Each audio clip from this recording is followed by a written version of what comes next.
என் திருமணத்தின் முதல் இரவு சுபராத்திரி. எல்லோரின் மனதிலும் இருக்கும் அதே படபடப்பு என் மனதிலும் இருந்தது. என்ன நடக்கும், எப்படி நடக்கும் என்று ஏகப்பட்ட எண்ணங்கள் ஓடிக்கொண்டிருந்தன. மாலை 6 மணி.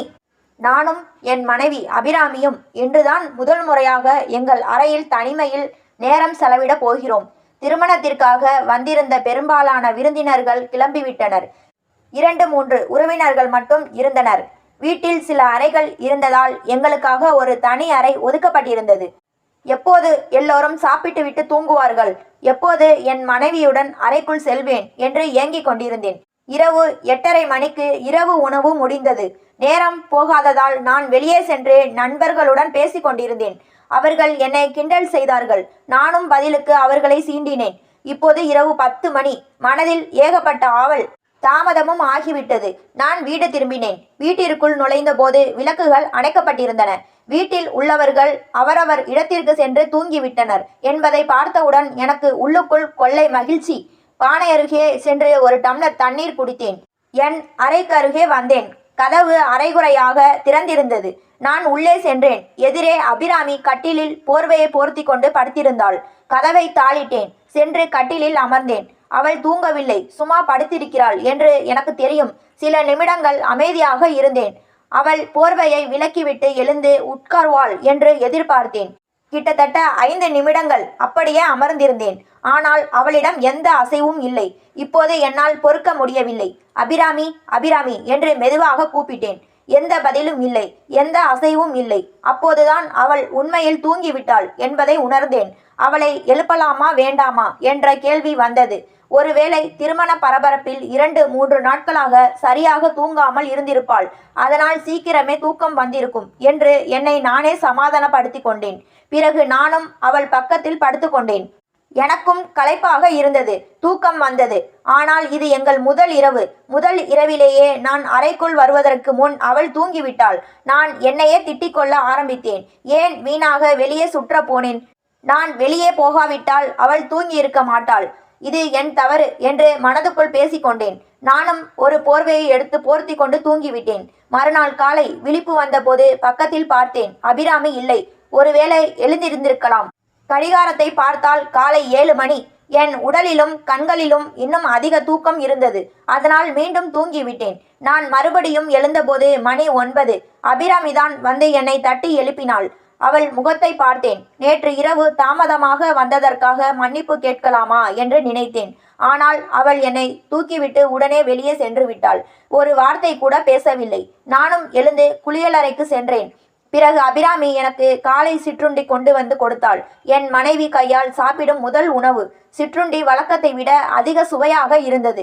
ஒரு தட்டு பொங்கல் காலி செய்தேன். போதும் என்றாலும் அபிராமி மீண்டும் பொங்கல் எடுத்து தருவாள் என்ற ஆசையில் இன்னொரு தட்டு கேட்டேன். அபிராமி, இன்னும் கொஞ்சம் பொங்கல் கொண்டு வா என்று சத்தமாக கேட்டேன். அவள் சமையலறையிலிருந்து சரி கொண்டு வருகிறேன் என்று பதிலளித்தாள். சிறிது நேரத்தில் சூடான பொங்கல் கொண்டு வந்து தந்தாள். வயிறு நிறைந்திருந்தாலும் என் மனைவி தந்த பொங்கலை முழுவதுமாக சாப்பிட்டேன். நாள் முழுவதும் எங்களுக்கிடையே பெரிய பேச்சு எதுவும் இல்லை. இரவு உணவு உண்ணும் போதும் அவள் என்னை பார்க்கவில்லை. திருமணத்திற்கு முன் நாங்கள் அதிக நேரம் தொலைபேசியில் பேசியதில்லை. அதனால் எங்களுக்கிடையே அதிக பழக்கம் இல்லை. இன்று இரவு எங்கேயும் வெளியே செல்லக்கூடாது என்று உறுதியாக முடிவு செய்தேன். மாலை 7-8 மணி அளவில் எல்லோரும் சாப்பிட்டு முடித்தோம். அபிராமி பாத்திரங்களை கழுவி முடித்தாள். அப்போது என் அம்மா அவளை அழைத்தார். அபிராமி, என் தலை வலிக்கிறது, எனக்கு ஒரு மாத்திரை வாங்கி தருகிறாயா என்று கேட்டார். அபிராமி என்னிடம் வந்து, உங்க அம்மா மாத்திரை வாங்கி வர சொன்னாங்க, போய் வாங்கிட்டு வாரீங்களா என்று கேட்டாள். அம்மா சொன்னதால் செல்ல வேண்டி இருந்தது. சரி அம்மா, நான் வாங்கி வருகிறேன் என்று சொல்லி மருந்து கடைக்கு சென்றேன். அருகில் இருந்த கடை பூட்டி இருந்தது. அதனால் நான் கொஞ்சம் தூரம் செல்ல வேண்டி இருந்தது. மருந்து வாங்கிவிட்டு வீட்டிற்கு திரும்ப கிட்டத்தட்ட 1 மணி நேரம் ஆனது. அம்மாவுக்கு மாத்திரையை கொடுத்தேன். பிறகு என் அறைக்கு சென்றேன். அங்கே பார்த்தால் அபிராமி ஏற்கனவே தூங்கி கொண்டிருந்தாள். இன்றும் நான் தாமதமாக தான் அறைக்கு வந்தேன். அவளை எழுப்பலாமா வேண்டாமா என்று யோசித்தேன். பிறகு மெதுவாக அவள் தோளில் கை வைத்து அசைத்தேன். ஆனால் அவள் எழவே இல்லை. நான் ஏமாற்றம் அடைந்தேன். இன்றும் என் கதிக்கு ஏமாற்றம்தான் கிடைத்தது. கடைசியில் நானும் அபிராமியின் அருகில் படுத்துவிட்டேன். மறுநாள் காலையில் நான் எழுந்தபோது அபிராமி எனக்கு முன்பே எழுந்து விட்டாள். அவள் வீட்டு வேலைகளை மிக விரைவாகவும் சுறுசுறுப்பாகவும் செய்தாள். அதனால் என் அம்மா அவளை பாராட்டி கொண்டே இருப்பார். அபிராமி, நீ புது பெண், இவ்வளவு வேலை செய்யாதே, சில வேலைகளை என்னிடம் கொடு என்று அம்மா சொல்வார். ஆனால் அபிராமியின் சுறுசுறுப்பால் மிக குறைந்த நேரத்தில் எல்லா வேலைகளையும் முடித்து விடுவாள். இப்போது 3வது நாள். எது நடந்தாலும் சரி, அபிராமி தூங்குவதற்கு முன் அவளை சந்தித்து விட வேண்டும் என்று தீர்மானித்தேன். இரவு உணவு முடிந்தவுடன் வேலைகளை முடித்துக்கொண்டு அபிராமி வருவதற்கு முன்பே நான் அறைக்குள் சென்று அமர்ந்து விட்டேன். இரவு 9 மணிக்கு அபிராமி வேலைகளை முடித்துக்கொண்டு அறைக்கு வந்தாள். அவளை பார்த்தவுடன் என் இதய துடிப்பு அதிகமானது. அபிராமி மிகவும் அழகாக இருப்பாள். மை தீட்டிய கண்கள், நீண்ட கூந்தல் மற்றும் மெலிதான உடல்வாகு. அவள் சரியான வடிவமைப்பு கொண்டவள். அப்படி ஒரு அழகிய மனைவி எனக்கு கிடைத்திருந்தாள். இன்று அவள் மஞ்சள் நிற புடவையில் பச்சை நிற ரவிக்கை அணிந்திருந்தாள். அதில் அவள் இன்னும் அழகாக தெரிந்தாள். அவள் அறைக்குள் வந்தவுடன் என்னை பார்த்து லைட்டை அணைக்கவா என்று கேட்டாள். நான் தலையசைத்தேன். அவள் லைட்டை அணைத்துவிட்டு இரவு பல்பு ஒன்றை போட்டாள். அந்த நீல நிற வெளிச்சம் அவள் அழகை இன்னும் பிரகாசமாக்கியது. அந்த ஒளியில் அவள் ஒரு தேவதை போல தெரிந்தாள். அந்த கணம் கட்டிலில் இருந்து எழுந்து அவளை அணைத்து கொள்ள வேண்டும் என்று தோன்றியது. அவள் என் மனைவிதான், யார் என்னை தடுப்பார்கள்? ஆனால் எல்லாம் அவள் விருப்பப்படி நடக்கட்டும் என்று முடிவு செய்திருந்தேன். அபிராமி கட்டிலில் வந்து அமர்ந்தாள். நான் கேட்டேன், அபிராமி எப்படி இருக்கிறாய்? அவள், நான் நலமாக இருக்கிறேன். நீங்கள் எப்படி இருக்கிறீர்கள் என்று கேட்டாள். நானும் நலமாக இருக்கிறேன். அபிராமி, மன்னிக்கவும், இந்த கடந்த 2 நாட்களாக நான் சீக்கிரம் வர முடியவில்லை. அதனால் நீ ஆழ்ந்த தூக்கத்தில் இருந்தாய். உன்னை எழுப்பவும் எனக்கு விருப்பம் இல்லை. 2 நாள் தாமதத்திற்கு மன்னிப்பு. அவள் லேசாக சிரித்தாள். வெட்கத்தால் தலை குனிந்தாள். அவள் என் எதிரே கட்டிலில் அமர்ந்திருந்தாள். இருவரும் கால்களை கீழே தொங்கவிட்டபடி இருந்தோம். நான் கொஞ்சம் அவள் அருகில் நகர்ந்து அவள் கையை பிடித்து கொண்டேன். அபிராமி, வீட்டில் எல்லாம் சரியாக இருக்கிறதா? வேலை ரொம்ப அதிகமாக இருப்பதாக நினைக்கிறாயா என்று கேட்டேன். அவள் சிரித்து, இல்லை, எனக்கு இதை விட எவ்வளவு வேலை செய்யவும் தெரியும். இது எனக்கு ரொம்ப குறைவுதான் என்றாள். அபிராமி, எப்போதாவது உனக்கு ஏதாவது கஷ்டம் இருந்தாலோ அல்லது ஏதாவது தேவைப்பட்டாலோ தயங்காமல் என்னிடம் சொல் என்றேன். அடடா, உங்களிடம் சொல்லாமல் வேறு யாரிடம் சொல்வேன் என்று சொல்லி வெட்கத்துடன் தலை குனிந்தாள். நான் அவள் கையை மெதுவாக தடவினேன். அவள் அருகில் நகர்ந்தேன். அவள் கூந்தல் பின்னால் ஒரு கிளிப் போட்டிருந்தாள். மெதுவாக அதை கழற்றினேன். அவள் கூந்தல் அவிழ்ந்து சில முடிகள் சில கன்னத்திலும் விழுந்தன. அவளது வெள்ளை மேனியில் அந்த கருப்பு முடி இன்னும் அழகாக தெரிந்தது. என் வலது கையால் அவள் கன்னத்தில் விழுந்த முடிகளை மெதுவாக பின்னுக்கு தள்ளினேன். மெதுவாக என் உதடுகளை அவள் கன்னத்திற்கு கொண்டு சென்றேன். சட்டென்று அவள் என் கையை பிடித்தாள். ஐயோ, நில்லுங்கள் என்றாள். அடடா, என்னவாயிற்று அபிராமி என்று ஆச்சரியத்துடன் கேட்டேன். இவ்வளவுதான் நான் சொன்னேன். அதற்குள் மீண்டும் என் உதடுகளை அவள் ரோஜா இதழ் போன்ற உதடுகளில் வைத்தேன். ஆனால் 2 வினாடிகளில் அவள் தன் முகத்தை விலக்கி கொண்டாள். மென்மையான குரலில், ஐயோ நில்லுங்கள், மன்னிக்கவும், எனக்கு மாதவிடாய் ஆரம்பித்து விட்டது. தயவு செய்து என்னை புரிந்து கொள்ளுங்கள் என்றாள். நான் கொஞ்சம் ஏமாற்றம் அடைந்தேன். ஆனால் அவள் உணர்வுகளுக்கு மரியாதை கொடுப்பது எனக்கு முக்கியம். தன் மாதவிடாய் பற்றி இவ்வளவு சாதாரணமாகவும் வெளிப்படையாகவும் என்னிடம் பேசியது எனக்கு புதிதாக இருந்தது. இதுவரை எந்த பெண்ணும் என்னிடம் இவ்வளவு வெளிப்படையாக இதை பற்றி பேசியதில்லை. அவள் வார்த்தைகளில் ஒரு விதமான நம்பிக்கை உறவை நான் உணர்ந்தேன். ஐயோ, மன்னிக்கவும், உங்களுக்கு சங்கடமாக இருக்கிறதா என்று மெல்லிய குரலில் கேட்டாள். இல்லை இல்லை அபிராமி, என்னால் புரிந்து கொள்ள முடியும். நீ அதிகமாக யோசிக்காதே. எனக்கு தெரிந்து நீ ஓய்வு எடுக்க வேண்டும் என்றேன். அவள் லேசாக தலையசைத்தாள். உடனே நான் கட்டிலில் இருந்து எழுந்து நின்றேன். அவளிடம், நீ படுத்துக்கொள் அபிராமி என்று சொன்னேன். அவள் உடனே போர்வையை போர்த்தி கொண்டு தூங்கினாள். ஆனால் நான் அவள் அருகில் ஏமாற்றத்துடன் படுத்து கொண்டேன். திருமணமாகி 1 மாதம் ஆனது. அபிராமியும் நானும் ஒரே வீட்டில் வாழ்ந்தாலும் இன்னும் நெருக்கமாக வர முடியவில்லை. எங்களுக்கு சொந்தமாக சில விவசாய நிலங்கள் இருந்தன. சில சமயங்களில் நான் வயலுக்கு செல்வேன். அபிராமியும் சில சமயம் என்னுடன் வருவாள். உண்மையில் நாங்கள் வயலில் வேலை எதுவும் செய்யவில்லை. சும்மா சுற்றி பார்க்கத்தான் போவோம். கூலியாட்கள் எல்லா காரியத்தையும் செய்வார்கள். எனக்கு விடுமுறை நாட்களில் வயலுக்கு செல்வது வழக்கம். ஒரு நாள் ஞாயிற்றுக்கிழமை அபிராமியும் நானும் மதியம் 2 மணிக்கு வயலுக்கு சென்றோம். மழைக்காலம் என்பதால் எல்லா இடத்திலும் பச்சை பசேல் என்று இருந்தது. வயலில் துவரை மற்றும் பாசிப்பயிறு காய்கள் விளைந்திருந்தன. அதனால் நாங்கள் அந்த கொடிகள் இருந்த இடத்திற்கு சென்றோம். புதிதாக பறித்த காய்களை உரித்து சாப்பிட்டோம். அபிராமி, வா, அங்கே இருக்கிற அரச மரத்தடிக்கு செல்வோம். நீ இன்னும் அந்த மரத்தை பார்க்கவில்லை அல்லவா? அது ரொம்ப பழமையான அழகான மரம் என்று சொன்னேன். சரி வாருங்கள் என்று சொன்னாள். நாங்கள் இருவரும் வயலின் அந்த மூலையில் இருந்த அரச மரத்தை நோக்கி செல்ல ஆரம்பித்தோம். அந்த மரம் கொஞ்சம் ஓரமாய் இருந்தது. அதை சுற்றிலும் பல மரங்கள், பக்கத்தில் சோள பயிர்கள் இருந்தன. அதனால் தூரத்தில் இருந்து எதுவும் தெரியாது. அபிராமி முன்னே நடந்து கொண்டிருந்தாள். நான் அவள் பின்னால். அவள் ஊதா நிற புடவையில் மஞ்சள் புள்ளிகள் உள்ள வெளிர் பச்சை நிற ரவிக்கையை அணிந்திருந்தாள். அதில் அவள் பின்னால் இருந்து பார்க்க மிகவும் அழகாக இருந்தாள். நாங்கள் அரச மரத்தருகே சென்றோம். வயலின் வரப்பில் நடந்து கொண்டிருந்தோம். அரச மரம் மிக பெரியதாக இருந்தது. அதன் விழுதுகள் ஆழமாக மண்ணில் பதிந்திருந்தன. இந்த கிராம மக்கள் இது 100 வருடங்களுக்கும் மேலாக பழமையானது என்று சொல்வார்கள். அபிராமி எனக்கு முன்னே நடந்து கொண்டிருந்தாள். நான் அவள் பின்னால். ஆனால் நாங்கள் மரத்தருகே சென்றவுடன் அவள் அப்படியே நின்று விட்டாள். நான் அவள் அருகில் சென்று என்னவாயிற்று அபிராமி என்று கேட்டேன். அவள் எதுவும் பேசாமல் மரத்தை உற்று பார்க்க ஆரம்பித்தாள். அரச மரம் மிகவும் பெரியது. அதன் விழுதுகள் ஆழமாக மண்ணில் பதிந்திருந்தன. அபிராமி ஆச்சரியத்துடன் அந்த மரத்தை பார்த்து கொண்டிருந்தாள். நான் அவளிடம், அபிராமி வா, கிட்ட போய் பார்ப்போம், இன்னும் அழகாக தெரியும் இந்த மரம் என்றேன். அவள் தலையை அசைத்தாள். நாங்கள் இருவரும் மெதுவாக அரச மரத்தருகே சென்றோம். அரச மரத்தின் அடியிலும் அதை சுற்றிலும் அழகான பச்சை புற்கள் இருந்தன. பக்கத்தில் சில முள்செடிகளின் வண்ணமயமான பூக்கள் பூத்திருந்தன. அந்த இடம் மிகவும் வசீகரமாக இருந்தது. அந்த இயற்கை அழகில் என் அழகான மனைவி மெதுவாக இடுப்பை அசைத்து நடந்து கொண்டிருந்தாள். அவள் என் ஆசை மனைவி. மெதுவாக ஒவ்வொரு அடியெடுத்து வைத்தாள். அவள் திடீரென பயந்து விட்டாள். அவள் வாயிலிருந்து வார்த்தையே வரவில்லை. நான் அவள் முகத்தை மெதுவாக திருப்பி அவள் கண்களை பார்த்தேன். மீண்டும் கேட்டேன், அபிராமி என்னவாயிற்று? என்னிடம் சொல்வாயா? அவள் ஒரு கையை காட்டினாள். விரலால் சைகை செய்து மெதுவாக சொன்னாள், அதோ அங்கே ஒரு பள்ளி இருக்கிறது, மிக பெரியது. அவள் சொன்ன திசையில் பார்த்தேன். அடடா, எங்கே இருக்கிறது? எனக்கு எதுவும் தெரியவில்லையே என்றேன். அவள் நடுங்கிக் கொண்டே சொன்னாள், ஐயோ இருக்கிறது, அரச மரத்தின் அடியில் தண்டின் அருகே இருக்கிறது. அவள் குரல் நடுங்கியது. அவள் ஒரு சின்ன குழந்தையைப் போல பயந்தாள். உண்மையில் அவளது பயத்தை பார்த்து எனக்கு சிரிப்பு வந்தது. ஆனால் அவளுக்கு வருத்தம் வந்துவிடக்கூடாது என்று வேண்டுமென்றே நான் கம்பீரமாக முகம் வைத்து கொண்டு சொன்னேன், இவ்வளவு பயப்படக்கூடாது. பள்ளி எங்கும் சுற்றி திரியும். அது உனக்கு எதுவும் செய்யாது, பயப்படாதே, நான் இருக்கிறேன் அல்லவா? அவள் இன்னும் என்னை கட்டி பிடித்து கொண்டிருந்தாள். நான் அவளை சமாதானப்படுத்தி, வா, எங்கிருக்கிறது என்று பார்க்கலாம் அந்த பள்ளி என்றேன். அவள் இல்லை இல்லை, இங்கிருந்து போய்விடலாம் என்றாள். சரி, பரவாயில்லை, ஆனால் ஒரு முறை எங்கிருக்கிறது என்று பார்க்கவாவது செய் என்று சொன்னேன். நான் அவளை சற்றே விலக்கிவிட்டேன். அவள் என்னை கெட்டியாக கட்டிப்பிடித்திருந்தாள். இருந்தாலும் நான் அவளை மெதுவாக விலக்கி அவள் கையை பிடித்து கொண்டு 2 அடிகள் முன்னே சென்றோம். அங்கேதான் அந்த பள்ளி இருந்தது. அபிராமி அதை பார்த்தவுடன் இன்னும் அதிகமாக பயந்து போய் மீண்டும் என்னை கெட்டியாக கட்டி பிடித்து கொண்டாள். அவள், தயவு செய்து சீக்கிரம் இங்கிருந்து கிளம்பலாம், எனக்கு பள்ளிகளை பார்த்தால் ரொம்ப பயம் என்றாள். நான் சிரித்துக்கொண்டே, அடடா, நான் இருக்கிறேன் அல்லவா, பயப்படாதே என்று சொன்னேன்.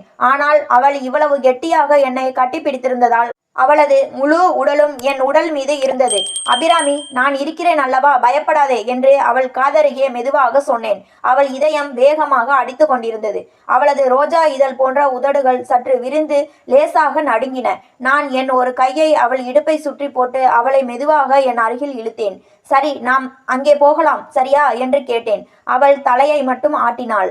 அவள் என் அருகில் வந்து என்னை கெட்டியாக அணைத்து கொண்டதால் அவள் பயம் சற்று குறைந்தது.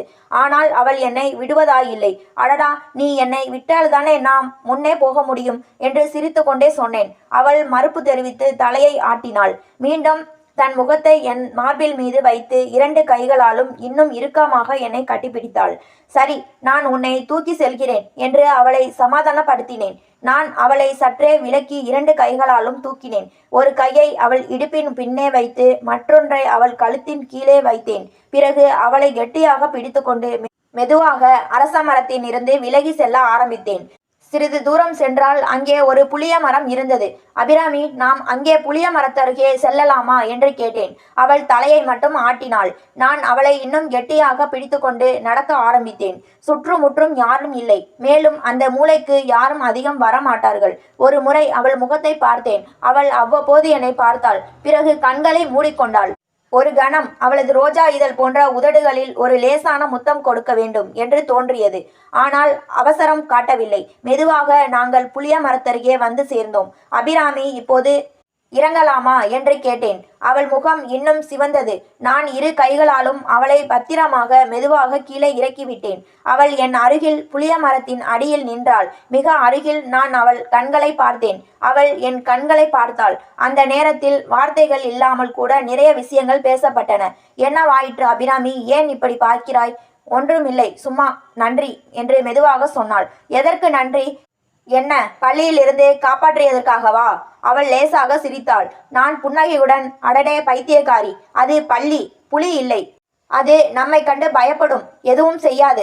சரி இருக்கட்டும், நீ கவலைப்படாதே. அந்த பள்ளியை பார்த்து நீ பயந்தால் நான் இருக்கிறேன் அல்லவா? ஏன் பயப்படுகிறாய்? உன்னை காப்பது என் பொறுப்பு, தெரிந்து கொள் என்று உறுதியான குரலில் சொன்னேன். என் பேச்சை கேட்டு அவள் முகம் வெட்கத்தால் சிவந்தது. நான் மெதுவாக அவள் புடவையின் முந்தானையை என் கையில் எடுத்து அவளை மெதுவாக என் அருகில் இழுத்தேன். ஒரு கையை அவள் இடுப்பின் மீது வைத்தேன். அவள் எதுவும் பேசவில்லை. வெட்கத்தால் கண்களை மூடிக்கொள்வாள். பிறகு மெதுவாக திறப்பாள். அவளது ரோஜா உதடுகளில் ஒரு வித்தியாசமான சிவந்த நிறம் இருந்தது. நான் அவள் உதடுகளை பார்த்தேன். பிறகு மெதுவாக என் உதடுகளை அவள் உதடுகளில் வைத்தேன். நான் அவளை மெதுவாக முத்தமிட ஆரம்பித்தேன். அவளும் எனக்கு துணையாக இருந்தாள். இப்போது நாங்கள் இருவரும் ஒருவருக்கொருவர் இழந்து போனோம். இப்போது அவள் எந்த விஷயத்திற்கும் மறுப்பு தெரிவிக்கவில்லை. நான் அவள் மீது அன்பின் மழையை பொழிந்தேன். அவளும் அதில் முழுமையாக பங்கேற்றாள். அந்த புளிய மரத்தின் அடியில் நாங்கள் இருவரும் ஒருவருக்கொருவர் தொலைந்து போனோம். நாங்கள் இருவரும் எப்போது ஒன்றாக கலந்தோம் என்று எங்களுக்கே தெரியவில்லை. நீண்ட நேரம் நாங்கள் அன்பின் போதையில் இருந்தோம். சிறிது நேரத்திற்கு பிறகு அந்த போதை மெதுவாக குறைந்தது. இப்போதுதான் சுற்றிலும் என்ன இருக்கிறது என்ற உணர்வு வந்தது. எங்கள் உடைகள் கலைந்து போயிருந்தன. நாங்கள் எங்கள் உடைகளை சரி செய்தோம். சுற்றிலும் வெகு தூரம் பார்த்தோம். அபிராமி கீழே அமர்ந்திருந்தாள். அவளது முகம் ரொம்பவும் வெட்கப்பட்டது போல தெரிந்தது. என் முகத்தை பார்க்கவே அவளுக்கு தைரியம் வரவில்லை. அவள் ரொம்பவே கூச்சப்பட்டாள் போல இருந்தது. நான் அவளை பார்த்து சிரித்து கொண்டே, அபிராமி வா, இப்போது வீட்டிற்கு போக வேண்டும் அல்லவா என்றேன். அவள் தலையை மட்டும் ஆட்டினாள். அப்படியானால் வா, எழுந்து கொள் என்று அவளுக்கு கை கொடுத்தேன். அவள், நீங்கள் முன்னே செல்லுங்கள், நான் பின்னால் வருகிறேன் என்றாள். நான் புளிய மரத்திலிருந்து வயலின் வரப்பை பிடித்து கொண்டு நடக்க ஆரம்பித்தேன். சிறிது நேரம் கழித்து திரும்பி பார்த்தேன். அவள் எழுந்து நின்றிருந்தாள். தன் புடவையை சரி செய்தாள். பிறகு என் பின்னால் வர ஆரம்பித்தாள். சிறிது நேரத்தில் நாங்கள் வீடு வந்து சேர்ந்தோம். வீட்டிற்கு வந்தவுடன் அபிராமி சமையல் செய்ய ஆரம்பித்தாள். எனக்கு என் வேலை இருந்தது, அதை செய்ய ஆரம்பித்தேன். என் அம்மாவின் முகம் கொஞ்சம் வித்தியாசமாக தெரிந்தது. அவள் எங்களை ஒரு வித்தியாசமான பார்வையுடன் பார்த்தாள். ஆனால் நான் அதை பொருட்படுத்தவில்லை.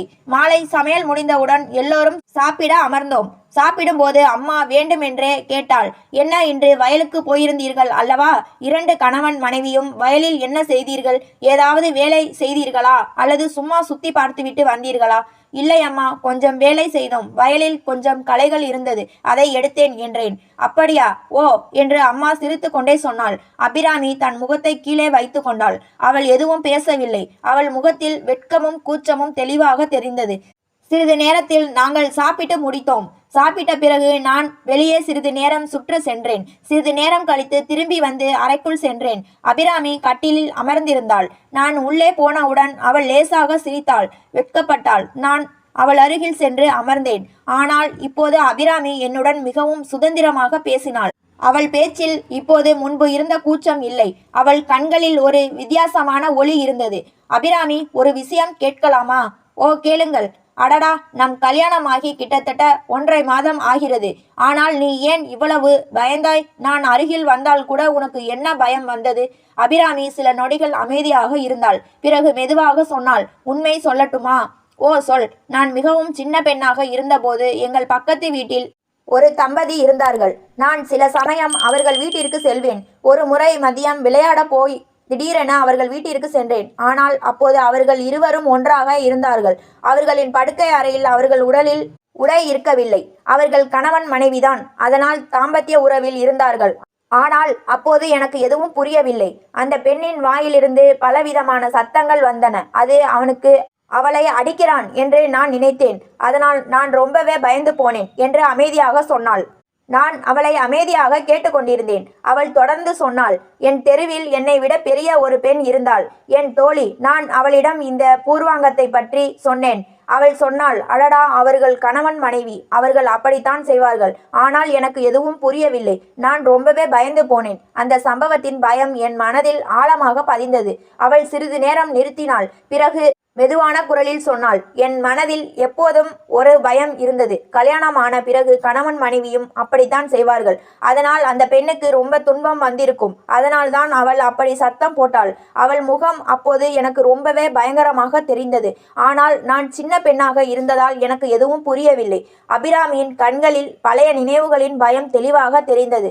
அவள் தொடர்ந்து சொன்னாள், சில சமயம் எனக்கு அதை பற்றி சரியில்லாத கனவுகள் வரும். அதனால் நீங்கள் என் அருகில் வரும்போது எனக்கு ரொம்ப பயம் வரும்.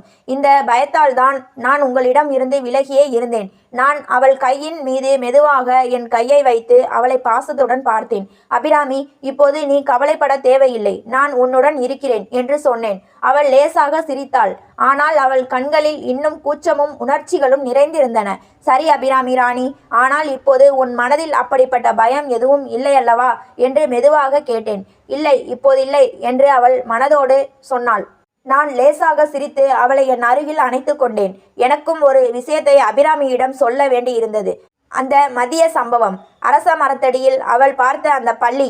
ஆனால் நான் அவளிடம் எதுவும் சொல்லவில்லை. உண்மையில் அந்த பள்ளி உண்மையானதல்ல. நான் கடையில் இருந்து ஒரு போலி பள்ளியை வாங்கி வந்தேன். அது எனக்கு தெரியும். அபிராமிக்கு பள்ளி என்றால் ரொம்ப பயம். அதனால் நான் அந்த பள்ளியை வேண்டுமென்றே அரச மரத்தின் அடியில் வைத்தேன். அபிராமியை வேண்டுமென்றே அங்கே அழைத்து சென்றேன். நான் எதிர்பார்த்தது போலவே நடந்தது. அபிராமி அந்த பள்ளியை பார்த்தாள். அவள் மிகவும் பயந்தாள். பயத்தில் என்னை கெட்டியாக கட்டிப்பிடித்தாள். ஆனால் இந்த விஷயத்தை அவளிடம் சொல்வது சரியல்ல என்று நான் நினைத்தேன். அதனால் அந்த விஷயத்தை என் மனதிற்குள்ளேயே வைத்து கொண்டேன். இப்போது எங்கள் திருமணத்திற்கு கிட்டத்தட்ட 20 வருடங்கள் ஆகிவிட்டன. எங்கள் பிள்ளைகள் கல்லூரிக்கு செல்கிறார்கள். ஆனால் சில சமயம் எனக்கு தோன்றுகிறது, அபிராமியிடம் இந்த விஷயத்தை சொல்ல வேண்டும் என்று. அந்த பள்ளி உண்மையானதல்ல. நான் தான் வேண்டுமென்றே அந்த போலி பள்ளியை கடையில் இருந்து வாங்கி அங்கே வைத்தேன் என்று. பல முறை அவளிடம் சொல்ல வேண்டும் என்று முடிவு செய்தேன். ஆனால் அவளுக்கு தெரிந்தால் வருத்தப்படுவாளோ என்ற சந்தேகம் என் மனதில் இருக்கிறது. ஆனால் என்றாவது ஒரு நாள் நான் என் ரகசியத்தை அவளிடம் கண்டிப்பாக சொல்வேன். இந்த கதையை சொல்வதன் நோக்கம் யாரையும் புண்படுத்துவதோ அல்லது எந்த விதமான அறநெறி பிறழ்வுக்கோ அல்லது ஆபாசத்தையோ அதிகரிப்பதோ அல்ல. இந்த கதையின் நோக்கம் சமூகத்தில் நடக்கும் இது போன்ற பிரச்சனைகளை பற்றிய விழிப்புணர்வை உருவாக்குவதுதான். இது போன்ற விஷயங்களில் விழிப்புடன் இருங்கள், பாதுகாப்பாக இருங்கள் மற்றும் கவனமாக இருங்கள் என்ற கல்வி செய்தியை இந்த கதையின் மூலம் பார்வையாளர்களுக்கு வழங்க விரும்புகிறோம். இது போன்ற கதைகளை தொடர்ச்சியாக கேட்க லைக் பண்ணுங்க, ஷேர் பண்ணுங்க, கமெண்ட் பண்ணுங்க. மறந்துடாமல் சப்ஸ்கிரைப் பண்ணுங்க.